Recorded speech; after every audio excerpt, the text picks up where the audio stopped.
This is Luke from Team Archon. You may recognize me from one of my most popular videos, working out during the coronavirus pandemic, tips on social distancing and sanitization. In that video, I explained an exhaustive list of steps that I was taking to avoid contracting the coronavirus. Well, there's a saying where I'm from that the devil fools with the best laid plans. And unfortunately, that seems like it was the case here. Soon after posting that video, I developed symptoms and tested positive for the coronavirus. In today's video, I want to take you through the phases of my coronavirus experience so you can see what a mild case of the coronavirus may look like for someone in their 20s. Phase 1. The contraction. Many people do not know the exact moment that they contracted the virus, but I believe that I have narrowed down the window where I contracted the virus to 5 to 10 minutes. The story of how I contracted the virus starts on a Tuesday morning early in March. We have to keep in mind that we are early in March here.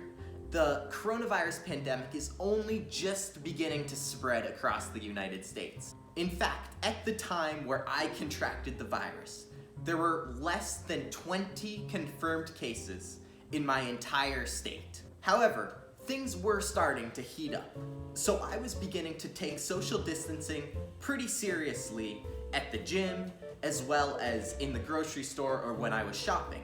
However, I only work in an office with about 80 people, so I thought the chances of me actually coming in contact with the virus at the office was extremely low. So back to that Tuesday morning, I'm at work and I'm working on a difficult problem. And I have a bad habit of when I'm working on a difficult problem, just to put the tip of my finger in my mouth, like this. So I have my finger in my mouth for about 5 seconds when I hear a voice speak to me. Now, I'm not sure if this was a divine voice speaking down from the heavens to me, or this was just my own common sense speaking to me. But the voice said, "Luke, get your finger out of your mouth. There is a global pandemic spreading rapidly." But I chose not to listen to that voice. I ignored the voice and I kept that finger in my mouth for an additional 5 to 10 minutes. It is during that 5 to 10 minute period that I believe that the virus entered my body. Later down the road, I got an email from my workplace that said that someone who later tested positive for the coronavirus was in the office on that Tuesday. Now, this shows you that during the time of a global pandemic, you can never let your guard down. You have to be 100% focused at all times if you don't want to catch the coronavirus. 100% focused, no lapses of judgment. And what I did was just a very slight lapse of judgment. 5 to 10 minutes with my finger in my mouth and boom, broadsided. I caught the coronavirus. Let's move on to phase 2, the symptoms. Phase 2, the symptoms. For the first 3 days after the coronavirus entered my body through my fingers, I had no symptoms. It was on the Saturday morning, which was 4 days after I contracted the illness, that I first began to develop symptoms. At this time, I developed very mild cold-like symptoms. In the morning, it was just a little nasal congestion. Then in the afternoon, I started to develop a sore throat. And then during the evening hours, I started to get a headache. And I wasn't sure if I was just developing a cold or it was something more sinister like the coronavirus. So I elected to not fully isolate myself. I was still at this time in close contact and quarters with my girlfriend as well as some other family members. hangovers. So let's move forward to the next day, which is Sunday, 5 days after I came in contact with the virus. Over that night, my symptoms seemed to develop pretty quickly.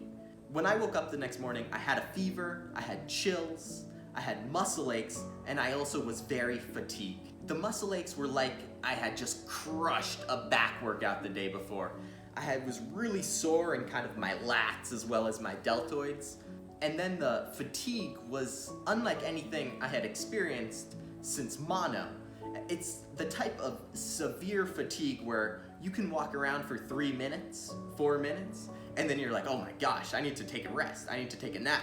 It was at this time that I realized I am now displaying over half the symptoms that the World Health Organization calls the most common for COVID-19. So I decided to self-isolate completely. Unfortunately, it was already too late for my girlfriend, and she later did also test positive for the coronavirus. Over the next few days, I developed a couple more symptoms. I developed a dry cough. However, mine was quite mild. It wasn't the severe cough that you see in many coronavirus cases. And I also developed a shortness of breath. And this was, when I'd walk 5, 10 steps, I'd realize that I'm a little winded. And then the last symptom that developed was a complete loss of smell and taste. I did not realize this symptom until my birthday, which was on Wednesday, March 18th. So we're talking well over a week since I came in contact with the virus.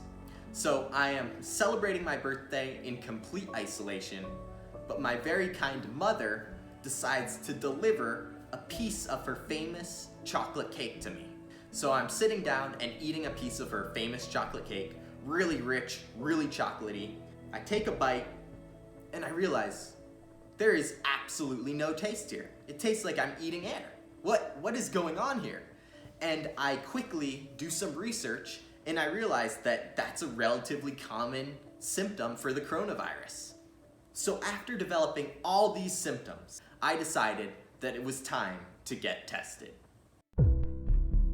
Phase 3, the test. So as you have probably heard, it can be pretty tricky to get a test for the coronavirus. My personal hack was to contact every single coronavirus hotline in my state. A lot of the hospital networks will have their own coronavirus hotline set up, and you can contact them, and the people on the phone will take you through a questionnaire and decide whether or not you qualify for testing. And within 2 days, one of them got back to me and let me know that I had qualified for testing. The actual test was conducted in the parking lot of a local hospital, and it's very strange. You drive up and the testers treat you like you have the plague, and they're trying to stay as far away from you as humanly possible during the test. My test was conducted by a young woman, and during the test, she was really trying to keep her distance from me. And believe me, that is just not something I'm used to. I'm not used to women trying to keep their distance from me. Anyway, so I've heard many stories of people saying that the test is extremely uncomfortable or it's extremely painful. So I figured I would take you through the testing process. So I have created a homemade replica of what the coronavirus test looks like. So you can see that it is a long Q-tip-like object. And what they do is they take this and they swab deep in your nostril. Like, I'm talking really deep. Like, it feels like it might be touching potentially your brain or your eyeball. It's very deep. However, the testers are extremely skilled. So it is literally less than a second. It's in, they swab it around a little bit, and then it's done. For me, personally, the test was not painful in any way. It was more uncomfortable for a very short amount of time. I'm talking probably less than a second, and then it was over with. Within a few days, I got my test results back, and they were positive. Phase 4, the recovery. I was very lucky that my recovery from the coronavirus was relatively straightforward. My strong immune system was able to crush the virus. My fever broke 3 days after it developed, and then the rest of my symptoms slowly resolved over the next week and a half or so. The last symptoms to resolve were the loss of taste and smell, which took nearly 2 weeks to get back to 100%. However, even though I was recovering, I still had to stay in isolation for an additional 14 days after my symptoms disappeared. And this was tough, so I was in self-isolation for about 20 days total. I was able to pass the time by FaceTiming with loved ones, reading a couple books, picking up some old hobbies, and editing videos that can now be found right here on Team Archon's YouTube channel.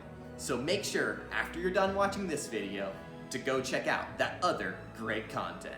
I hope you have found this video informative as to what a mild case of the coronavirus may look like.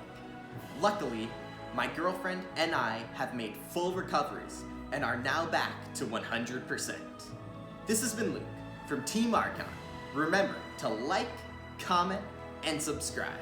Until next time, stay healthy, wash your hands, and of course, stay healthy.